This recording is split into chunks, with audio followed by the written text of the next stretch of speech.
ये बॉटनी हो गया। फिर आप बात करते हैं, ये तो थी लाइफ साइंस की बातें। फिर कुछ सेक्शंस ऐसे भी हैं जो नॉन लिविंग होते हुए भी उनका हमारे लाइफ में बहुत ज़्यादा योगदान है, बहुत ज़्यादा योगदान है। चाहे वो आपके खेल के फील्ड में हो गया, चाहे आपका एंजॉयमेंट के फील्ड में हो गया, या लाइफ को आपको ईजी बनाने के लिए, ठीक है। जैसे फॉर एग्जाम्पल अगर हम आपको उदाहरण दें, आपको क्या है, गर्मी महसूस होती है ना, तो आप क्या लगाते हैं, पंखा कूलर, या फिर और लगाते हैं एसी, है ना। पंखा कूलर एसी, ये सभी चीज़ें, ये सभी क्या है, आपको लग्जरीज देती हैं, है ना, आरामदायक देती, कंफर्टेबल, प्लेजर फील कराती हैं। तो ये है तो क्या, नॉन लिविंग, लेकिन इनका एप्लीकेशन क्या कहलाता है, फिजिक्स। फिजिक्स में हम इनके एप्लीकेशन पढ़ते हैं, किस सिद्धांत पे काम करते हैं, कैसे काम करते हैं, ऐसे क्वेश्चंस आपके एग्जाम्स में आते हैं, ठीक है। तो नॉन लिविंग में दो महत्वपूर्ण देखेंगे, आपका एक है फिजिक्स और दूसरा है केमिस्ट्री, जहां से बहुत ही बेहतरीन क्वेश्चंस बनते हैं। फिजिक्स जिसे हम लोग क्या बोलते हैं, भौतिक विज्ञान, क्या बोलेंगे आप, भौतिक विज्ञान।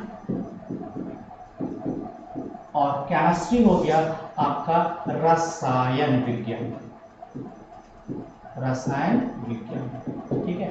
तो ये रहा आपका फिजिक्स और केमिस्ट्री। और फिजिक्स केमिस्ट्री में हम लोग क्या पढ़ते हैं, study of matter and it's nature. क्या द्रव्य या पदार्थ का अध्ययन करता है, या पदार्थ की प्रकृति का अध्ययन करते हैं। मतलब इस पूरे ब्रह्मांड में अगर आप देखें, जो कोई भी वस्तु है वो किससे मिलकर बनी है, मैटर से मिलकर बनी है। किससे मिलकर बनी है, मैटर। और विभिन्न प्रकार की जो वस्तुएं दिखाई दे रही हैं वो उन्हीं मैटर के विभिन्न रूप हैं, ठीक है ना।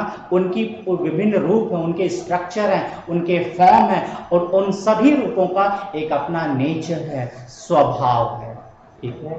ओके, फिर बात करते हैं आपका फिजिक्स। फिजिक्स में क्या अध्ययन करते हैं, मैटर एंड एनर्जी का जो इंटर रिलेशन होता है उसका अध्ययन करता है। मतलब मैटर का मतलब क्या होगा, द्रव्य और ऊर्जा का जो क्या होता है, जो इंटर रिलेशन, जो आंतरिक संबंध होता है, उसका जो अध्ययन कराता है वो किसकी शाखा हम करते हैं, वो भौतिक विज्ञान के अंतर्गत हम लोग क्या है करते हैं। बातें समझ में आ रही है। जैसे हवा चलना, तो हवा मंद गति से चल रही है, अब वहीं पे बहुत तेजी हवा चल गई तो गति उत्पन्न हो गई, है ना।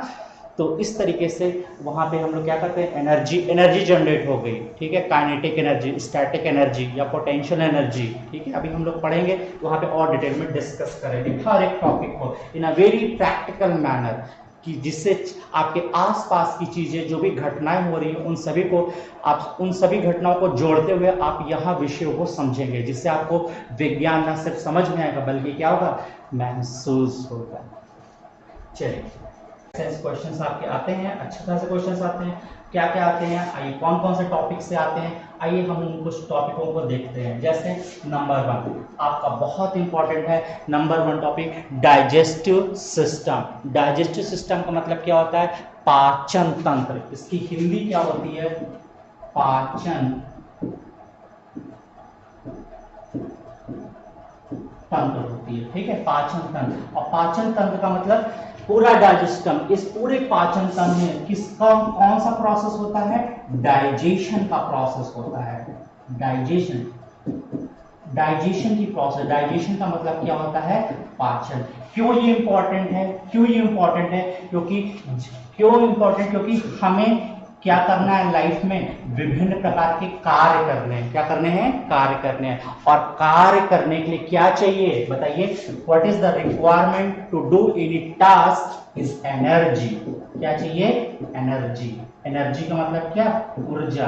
और कार्य करने के लिए क्या चाहिए, ऊर्जा। सपोज अगर आपके शरीर में ऊर्जा ही ना हो तो आप मुझे बताएं, क्या आप कार्य कर सकते हैं, कभी नहीं कार्य कर सकते। तो कार्य को ठीक ढंग से कार्यान्वित करने के लिए किसकी जरूरत होती है, ऊर्जा की जरूरत होती है, एनर्जी की जरूरत होती है। और एनर्जी कैसे आती है, आप ऐसे तो बताइए। कुछ लोग कहेंगे भोजन खाने से, जी नहीं, आप सिर्फ भोजन खाते जाइए, खाना खाते जाइए, अगर आपके शरीर में पाचन की प्रक्रिया नहीं होगी तो आप बताएं क्या आपके शरीर में ऊर्जा होगी, बिल्कुल नहीं, कभी भी नहीं। इस बात का ख्याल रखिएगा।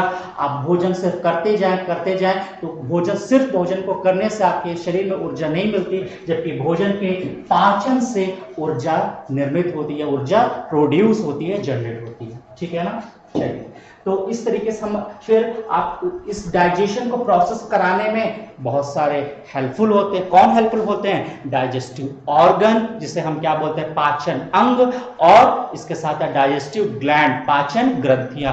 ये ग्लैंड्स किसे कहते हैं, ग्रंथियां किसे कहते हैं, अंग किसे कहते हैं, ऐसे कौन कौन से अंग हैं, ऐसे सभी से हम लोग क्या करेंगे? क्वेश्चंस देखेंगे, क्योंकि आपके बहुत ही बेहतरीन क्वेश्चंस पूछे जाते हैं। अभी हाल में 2019 में पीसीएस का एग्जाम हुआ, उस पीसीएस के एग्जाम में लगभग 15 से 20 क्वेश्चंस आपको वहां से पूछे गए। तो जितने भी अब एग्जाम से, हर एक एग्जाम में साइंस का जो लेवल है वो बढ़ता ही जा रहा है, क्वेश्चंस पूछे ही जा रहे हैं डे बाय डे, ठीक है ना।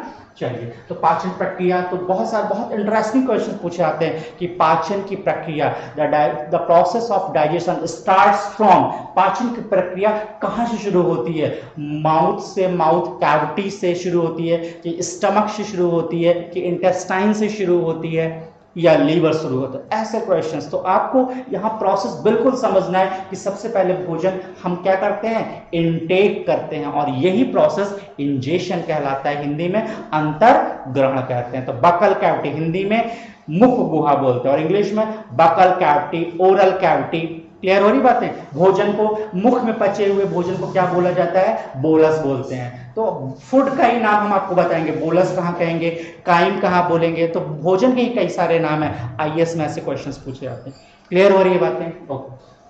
तो इस तरीके से हम हर एक टॉपिक को बहुत ही डिटेल में डिस्कस करेंगे अप टू यूपीएससी लेवल तक, जिससे आप अगर एक बार टॉपिक आप पढ़ लें तो कोई भी एग्जाम दें, हर एक एग्जाम के लिए आपका वो टॉपिक क्या रहेगा? तैयार हो जाएगा, ठीक है ना। तो आप समझ ही गए डाइजेस्ट सिस्टम, इस तरीके से जितने भी सिस्टम है, हर एक सिस्टम को हम लोग पढ़ेंगे, चाहे वो आपका सर्कुलेटरी सिस्टम है, हिंदी में परिसंचरण तंत्र, स्केलेटन सिस्टम, कंकाल तंत्र, नर्वस सिस्टम, तंत्रिका तंत्र, ठीक है। तंत्रिका तंत्र के अंतर्गत ब्रेन, ब्रेन का मतलब मस्तिष्क होता है, और यहां से आपके बहुत ही बेहतरीन प्रश्न क्या है पूछे जाते हैं। अभी आपका एग्जाम हुआ था समीक्षा अधिकारी हाई कोर्ट आरओ, वहां से आपके ब्रेन के फंक्शन से क्वेश्चंस पूछे थे। अभी आपका सीजल के एग्जाम हुआ था, वहां पे आपसे क्या है? ब्रेन के क्वेश्चंस पूछे थे। तो इस तरीके से बहुत ही बेहतरीन क्वेश्चन पूछे जाते हैं।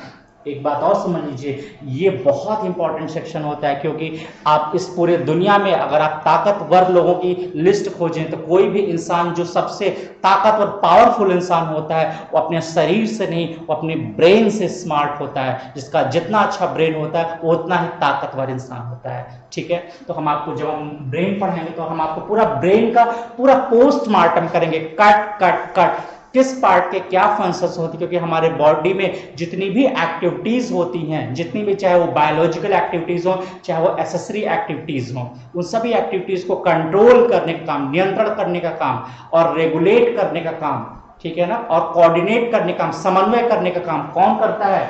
ब्रेन करता है, ठीक है।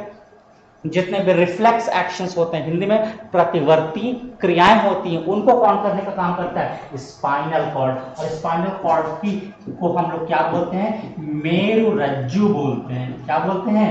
मेरुरज्जु। और ये रिफ्लेक्स एक्शन को कंट्रोल करता है। रिफ्लेक्स एक्शन समझ रहे हैं? प्रतिवर्ती क्रियाएं। जैसे फॉर एग्जांपल हमारा हाथ किसी गर्म बर्तन में पड़ जाए तो हम क्या करते हैं? तुरंत हटा लेते हैं। तो ये तुरंत हटा लेने का काम ये आप किसने किया? स्पाइनल कॉर्ड ने किया। क्लियर हो रही बात है? तो ऐसे सभी एक्शंस, आप जा रहे हो, सामने देख रहे हो, अचानक गड्ढा आने ही वाला होता है कि आपका पैर तुरंत हट जाता है। ये कैसा एक्शन है? ये कैसा एक्शन है? रिफ्लेक्स एक्शन है, ठीक है ना। आप अचानक सांप देखते हो, सांप से एकदम डर जाते हो, ये कैसा एक्शन है? Reflex action. क्लियर हो रही बात है? तो ऐसे सभी ब्रेन के फंक्शन, स्पाइनल कॉर्ड के फंक्शन है, जिनको हम देखेंगे। पहला वीडियो आपको 10 मिनट से छोटा बनाना है, ठीक है। तो इस तरीके से जितने भी सिस्टम है, इन सभी सिस्टम्स को हम लोग देखेंगे, चाहे वो रिप्रोडक्टिव सिस्टम हो गया, ह्यूमन डिजीज हो गया, मानव रोग हो गया, ठीक है।